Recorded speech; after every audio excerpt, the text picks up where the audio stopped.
He is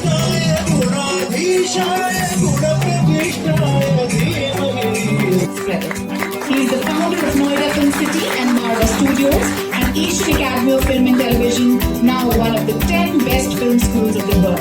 Dr. Sandeep Marva is associated with large number of television programs, feature films, and training films. He is the producer of largest number of short films in the world. Foreign Affairs as Deputy Head of Department for Western Europe and North America, Head of Division for North America, UK, Ireland and Nordic countries. He has also been the Deputy Head of the Department for North America in the Ministry of Foreign Affairs.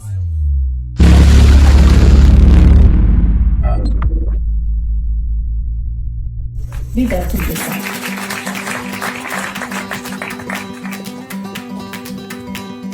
We are also extremely honored with the presence of Mr. Madhavan Narayan.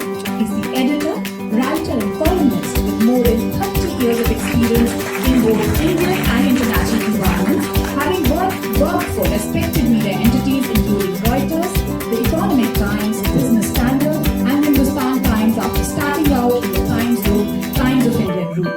Has covered topics including business, economics, public policy, politics, technology, diplomacy, entertainment and social issues as a correspondent.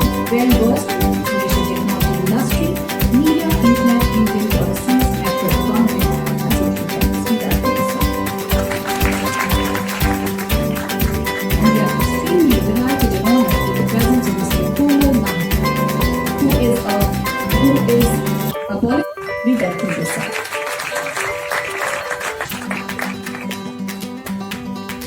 Of history and the change of in the societies. In my country, Peru, freedom of expression is a right enshrined in our constitution. Our country is also part of the main international instrument of human rights as the Universal Declaration of Human Rights, the International Covenant of Civil and Political Rights, and the American Convention of the Human Rights. In 2017, our government signed the Declaration of Chapultepec, thus making the first commitment to prevent any law or piece of legislation from limiting the freedom of expression in Peru. All of this set a broad protection framework to ensure that press is free and that the readers are well informed of that what is happening both within and beyond our borders. Therefore, we fundamentally believe that this framework of rules and treaties to protect freedom of speech constitute one of the pillars of our democracy. Our government works actively to continue promoting a favorable environment for journalists to exercise their material. Journalism has undergone a lot of change since I entered this world. But even in this age of corporatization, there is a fear that the fourth pillar of democracy, which is the press, is being corrupted or is being threatened by corporatization. But my answer to that is that there's no fear in that. Corporatization is happening in every sphere of life, more so in the media and entertainment industry. But finally, there are individuals who are going to run corporates. For instance, I'm doing a daily show on Zee's Bollywood channel, which is ZETC. It's a daily show on film reviewing, interviewing film people, talking about the box office collections, etc. And as we all know, Zee is a very big corporate house. But when I was approached to host a show for them, a daily show for them, my first condition was, I shall not succumb to pressure. I shall be given the freedom to speak my heart out. I will do the show to the best of my ability, but you cannot change my reviews. They agreed wholeheartedly, and to their credit, I must say, over these 10 years, they themselves have started producing films. So we have a lot of films which are produced by Z Studios, media students. I think all of you are media students in some way or the other. Please sit and analyze. If you can be honest, then this is the field for you. There is nothing as selective honesty. You can't say that two friends I have, I'll be partial to them, and the rest I'll do my job to the best of my ability and with the greatest honesty and integrity at my command. No, you can't do that. Either you are honest or you are dishonest. And even one case of honesty can tarnish your reputation for life, because you can't go and explain to your readers or viewers that this one is a friend, or this one is a brother, or this one is a sister, or this one is a very close friend, and therefore I've taken sides, otherwise I'm generally honest. It doesn't work that way. You've got to be 100% honest. And when you review films or you write anything, not just films, when you report, you have to forget all relationships. I'll just give you a small example. I was the script doctor. Besides being a journalist, I do other things. So I was the script doctor for a film which was made by Himesh Reshamya, produced by him, and he was the star in the film Aapka Surur. I was the script doctor, and the film released. There was a big error in the script which was not going to materially affect the box office performance of the film. I still remember in my own review, I pointed out that error and I mentioned the name of the writer and my name as the script doctor, and I wrote, the writer and the script doctor, Vibha Singh and Komal Nahata, have not been able to answer this question, which is a red mark in the report card of the script. Although it's a small error, but it is an error all the same. I think except Himesh Reshamya, the whole world loved that sentence. Himesh Reshamya was not very happy with me because he felt that if he's appointed me as a script doctor, I should not be pointing out errors, but that is not it. I was a script doctor till the stage I was an reviewer. The day I was reviewing that film, my job as a script doctor had ended. So what I mean to say is, if you are prepared to be honest, then you are right for this field. If not, you cannot. Whether you're a journalist, a reporter, a photographer, a photojournalist, a reviewer, a trade analyst, you have got to be honest, and therefore no amount of corporatization can affect you if you decide to be honest and a person of integrity. Just wishing all of you the very best, and thank you, Mr. Sandeep Marwa, for having me over. It's a pleasure as always attending your events and addressing your students. Thank you. Thank you very much, sir. It was a pleasure listening to you, sir. I would now request Professor Ashok Tandon, as he has. But the challenges and opportunities remain the same.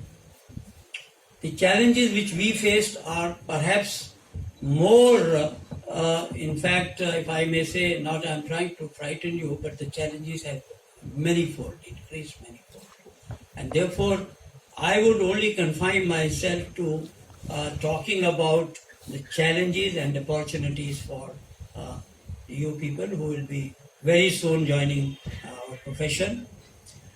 See, I would begin to say that have you ever seen or heard of a profession, whether it is engineering, doctor or any other professional field, where for job seekers the degree and diploma are secondary. There is an advertisement in newspaper, we need doctors. Do you think that a person who is not a qualified doctor will be able to apply? Even for instance, even hotel management. But unfortunately, we have a unique profession, journalism, where the advertisement in the top newspaper would say, we need young journalists, any graduate, preferably a media graduate. This is so disheartening that even today, in the 21st century, after more than 70 years of independence, India perhaps is the only country where journalist recruitment is any graduate, preferably a media graduate. That is one of the biggest challenges you may be facing. I would not hesitate to share with you. A young graduate who has passed out from St. Stephen's College can straight away join an assistant editor of Hindustan Times. Somebody who has studied in Oxford, Cambridge can come to India and straight away become editor of a newspaper or a magazine, which is unheard of in any other profession. So therefore, I'm not discouraging people, young people like you who are undergoing training. Training is a must. But unfortunately, this challenge would be the one which you may have to face. But at the same time, there are opportunities. No opportunities have grown manifold. Journalism has been diversified. You have jobs, not only in print journalism, you have jobs for television journalism, online media, social media, even event management, film industry. So you have plenty of scope, which we didn't have at that time.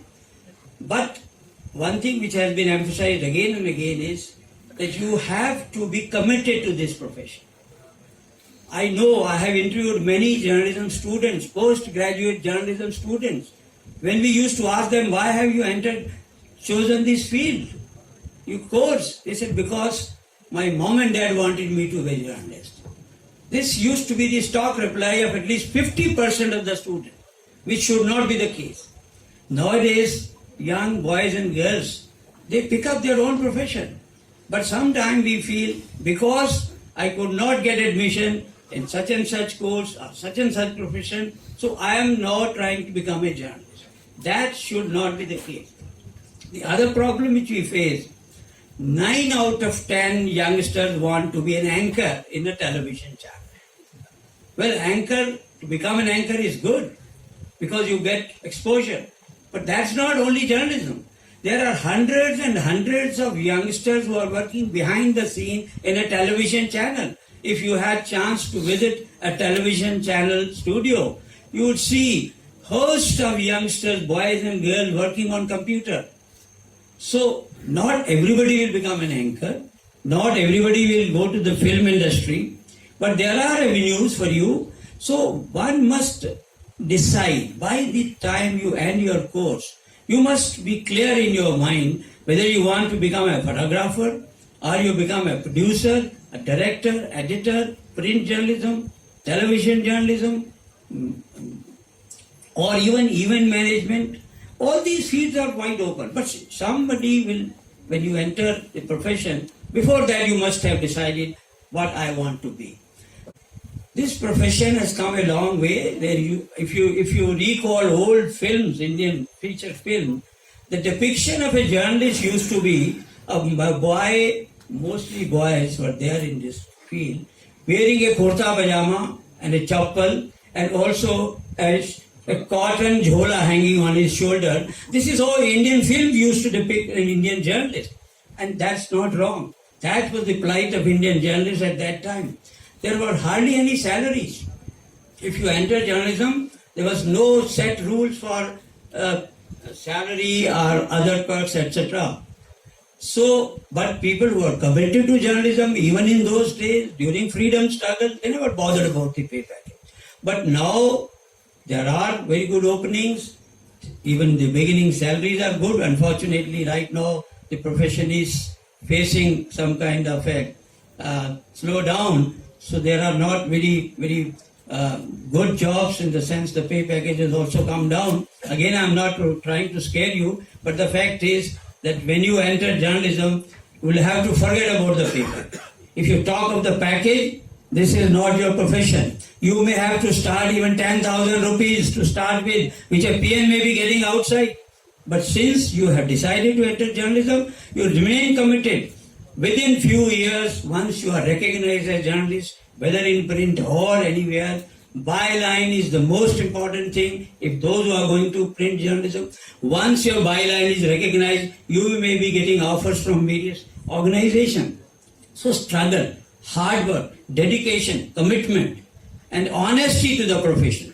That is what we preach the youngsters, because it's not simply because somebody is the son or daughter of a very important person in India, so his father or mother may get him a job in a newspaper or a channel. All those days have gone. There used to be the time when initially the sons and daughters of IAS officer, IFS officer used to walk in straight away into the journalism or get any job they wanted. But now there is competition. If you look at it, there are hundreds of journalism schools in the country. Thousands of students are coming into this field. So you have to compete. So you have to compete with everybody. And therefore, my honest advice to you would be, number one, if you have entered the journalism profession, whether it is photography or videography, editing or anything, please remain committed to it. Don't listen to your parents that my daughter is getting only 12,000 rupees, which my servant may be getting. Forget about it. Remain committed, honest to the profession, and you will see all those who have risen through the ranks, whom you see today on television channels or read in newspaper, they have all gone through the same process. So you have to work very hard, remain committed, and also be honest to the profession. And I wish you all well, and I do hope that when you pass out from this wonderful school which Mr. Marwa has been running, I was literally shocked to see the kind of trophies we saw in his office, the award which he has won, and his own commitment to this particular profession in grooming all of you is wonderful and remarkable. So therefore, I have all the hope, and I do believe that none of you will be remaining jobless when you pass out, because your boss himself is so dedicated. You must be wondering, you must be working very hard to get you jobs. There may be even placements coming to your campus. With all these positive features, I think all of you have a bright future, and I again congratulate Mr. Marwa for running this university with such a dedication which I have not seen. Particularly, even the dedication is not visible even in the journalism school run by media institutions. And this has no newspaper, no television channel, but still, I think he will take you to greater heights. With all these things, I once again, congratulate Mr. Marwa for giving me an opportunity to interact with you, and wish all of you well in future. Thank you very much.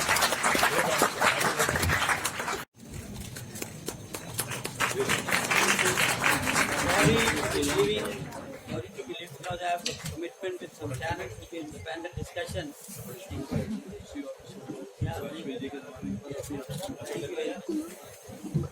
Thank you very much, sir. And we live in interesting times, maybe difficult times, where journalism, there was a time when I entered the profession when Arun Shourie was a rock star journalist, and so was MJ Akbar. And at that time, journalists were heroes. Today, part of a journalist's job is to get galis on social media, So you have to make sure that you're credible, and credibility comes not from patriotism but from truth. So every time you hear Vande Mataram, please also remember Satyameva Jayate. The journalist's first commitment is to truth and to the what is right, what is important for the poorer sections of the society, because we are an ancient civilization, but we are also a modern nation. So we are talking about equality, justice, and freedom are also part of our values, which all used to be even in the old times. Even Rig Veda talks about globalism. So we were always globalist in outlook, and we should not lose track of globalism in our passion for nationalism. And we should not lose track of truth in the search for patriotism, because truth, as I said, Satyameva Jayate is more important than Vande Mataram sometimes. So it's very important to remember that. And when you do that, the fascinating thing about being a journalist is that this is one profession in which you need both IQ and EQ. Everybody talks about IQ because it's intelligence and being logical and being good with numbers and things like that. But there's also EQ in terms of dealing with people. Because to be a good journalist, you have to talk to people and you have to listen to people. And talking to every kind of person requires sensitivity and empathy. And listening to people also requires sensitivity and empathy, which comes from the EQ score, the emotional quotient. So what we call the right brain, left brain balance. So journalism is one profession in which you'll have to need both, and I would urge you to see if you can balance the two while pursuing truth. So sometimes you can speak truth to power, sometimes you have to speak truth about power to people, because journalism makes no sense without democracy and freedom of speech. So it's not just about carrying messages, it's not just about prachar, it's also about vichar. So it's important for journalists to be thinking people, and you have to think on your feet. That is the challenge of being a journalist. Because the great journalists are ones who ask how and why, not just what, where and when. So every time you used to start asking why and also why not, that raises your standard of journalism, and that will promote both national and international things, because if you're talking about international diplomacy and things like that, then you cannot be saying my country right or wrong. That is nationalism. But when you want to promote friendship and amity between nations, you also have to understand what is right and who's right. So it's Kamani, Councillor High Commission of Lesotho, to please speak a few words. I would be congratulating you first for the choice you made to be journalist. It's a very broad area which I would encourage you, and I don't see much on that, where people go into research, where you do documentaries. For example, I would make an example of Lesotho, where I come from. It's a small little country in the middle of South Africa. But then to report about other countries or research on particular areas, you need first to find out what is happening there, their history, the current events of that, what can India do, or what can India or that particular country, both of them, achieve in their friendship. And then in that exchange of the information that you get to make a documentary, you spread it around, where not only in India but the whole world through. So I would say, not in a long way, that please, like the other speakers have said, go and be more international and see what is happening in the world, so that that information you have, it's vice versa for your communities and the whole world to know. Thanks very much. I would like to request Dr. Sandeep Bhagwatji, because your institution has expanded many folds. You should go beyond the four walls of this area, because I see students inside about how full and same number outside standing and listening to us there. So my suggestion to you is, next year you must go out and have a wonderful, wonderful multi-level event of this kind, where people will listen to you, let it go out also. Now coming back to the journalism, like I've been saying last year, I was here, the journalist needs to be honest, courageous and bold in his writing. It will come only when you, apart from education, have some moral values within you. So if you have moral values, you will not go to anybody. So many things have been said that a journalist, like Z, if I take example, whatever he has written has never been criticized or asked him to change. But Z is not the ultimate.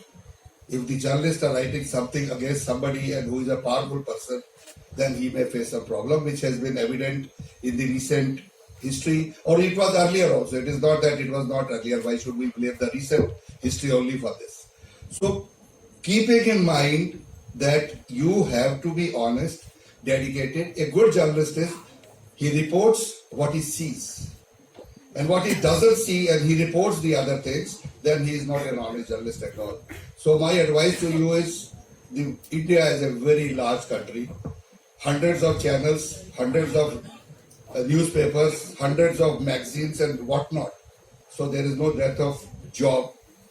To do a journalism job, there are two things in it. One is money involved, and the other one is the satisfaction involved. So if you're satisfied in the beginning or getting any amount of salary, you should not care for it. You can take it as an experience learning thing, and when you are experienced, people will be after you. So good luck to you all, whether it's a photographer or any other field you are choosing. So my advice to you is be bold and honest, and you will rise in life day after day. So God bless you. Thank you very much. Thank you very much. There are two words I want us to pick from here. The first one is international, and the second one is global. I think India doesn't represent international, does it? I.e., you can see that India alone doesn't represent international. India alone doesn't represent global. And that is why, as a starter, Dr. Sandeep Mawar has gone ahead to invite an array of international ambassadors, representatives of different countries from different continents to have an international representation. My advice to all of you today is you have to think international. And if you think international, you think global, you shouldn't have any prejudice. You are the ones who represent the image of how people think around the world. I want you all to understand that when you go and talk to the regular African about India, his perception, some of it they say, oh, snake charmers. Some of them they say, oh, children begging on the street. Some of them they say, oh, rape. You ask the Indian about Africa, they say poverty, they say hunger, they say famine, they say civil war, they say Ebola. Am I lying? Where did we get all of this from? From the media. And yet, the BBCs and the CNN, and excuse some of my excellencies here who are from Europe, are from Europe. And yet, when you look at the aeroplanes coming to India and the aeroplanes going to Ghana, it's full of Europeans. Europeans started coming to India way back. Why? Because India is a very rich country. And they love to do business with India, and they love the fruits of India. That's why they come here. Same with Africa. Europeans, our aeroplanes are full. They are there doing big business. So why is it that India is afraid of Africa and Africa is afraid of India? You here, the international and global journalists, you have to change that. You have to let people know that there are people in Africa like myself who are not in poverty, who have not got Ebola. There are people in India who are also not the stereotype. Journalists, the way you portray India will let everybody want to, for example, trade with India. At the moment, very unfortunately, we have the coronavirus in China. A lot of countries are looking for alternatives. When I tell my own people, some of them India, they're like, are you sure it's in India? They don't know. But I tell them, India is a great country. India is even going to space. India has nuclear. They're like, really? I'm like, yes. Journalists, you're not telling the story. You need to put it out there. You need to let people know. For example, in Ghana, our financial sector, the National Bank of Ghana has won best bank in the world and taken over Singapore. But you'll never see this on CNN. They'll never tell you that the best doctors in the world that I encountered in England were Indians. So that means that Indians, in terms of medicine, you are one of the best in the world. So if people want to go for the most complicated surgery, they must go to India. If you're looking at science, if you're looking at politics, if you're looking at advancement, if you look at 10 fastest growing economies in the world today, 4 are from Africa. They never tell you. So journalists, to conclude, Today is Global and International Day. Make sure that you are global and you are international in your representation of India and any other entity you come across, so that the world can become a better place by your representation. Thank you very much.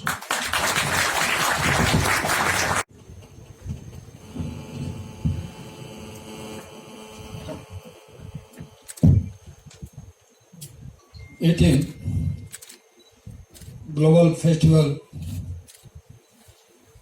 Journalist अपने mister मारवा जी, सम्मानित मंच अपने बेनगौर जी, general secretary, उपस्थित अपने media से जुड़े हुए बंधु भगिनियों, पत्रकार मित्रों,